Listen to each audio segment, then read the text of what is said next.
Anyong, hammaga salom. Bugun yana erimning yoniga boramiz. Sizga yo'lda xitoycha va o'zbekcha oshxonani ko'rsatib o'taman. Bu qaynonamga sababi kechki ovqat pishirishga yana o'sbet qilmadim.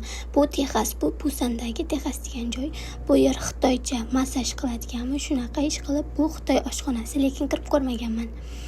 Yo'lda ko'rsangiz, hozir o'zbek oshxonasi, mana Samarqand. Bu o'zbek oshxonasi ham do'koni bu yerda. Oshxonasiga kirib ko'rganman, do'konda ham narsalar bor o'zbekcha. Qolganlari yana yo'lda xuddi shunaqa Xitoy. Bu yerda oldin Xitoylar ko'p yurgani uchun Xitoylar oshxonalari, Xitoycha kafelar ko'p ochilgan. Bu koreyslarning ota-bobolari, menimcha eski. Yo'lda qizimga sut olib berdim, o'zim suv ichdim, chanqab ketganim uchun erimning o'rtog'idan pul olib ketdik boyagi magazinda.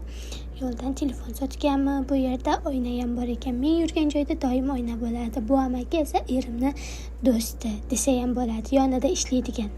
Hamkasb ish qilib boshqa magazin ekan. Bu erimni boshlig'i, u qizim juda ham yaxshi ko'radi.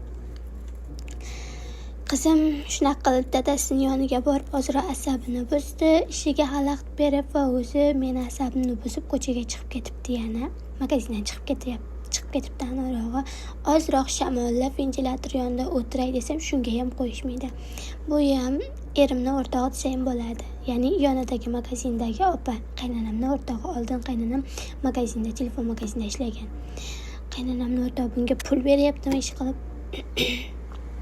Bu erimning magazini. Shunaqa yangi iPhone'lar kelgan ekan. O'zimga qarab olishga ham hatto o'sbet qildim magazinda. Qizimga qaynonamning o'rtog'i qarab turganimda bu uxlayman dedi, lekin uxlamadi. Yo'lda ketayotib hamma bilan xayrlashdik, uyga qaytdik. Erimni asabiga ham tegib o'tdim yo'lda. Qizim liftga bosishni yaxshi ko'radi. Tepaga chiqib oldik ko'chaga va uyga qaytdik. Buni uxlaydimi desa, uxlamadi. Kechki ovqat pishirganim uchun boya qaynonamga zakaz qilgandik. Bu safar o'zimizga ovqat zakaz qilib yeb oldik.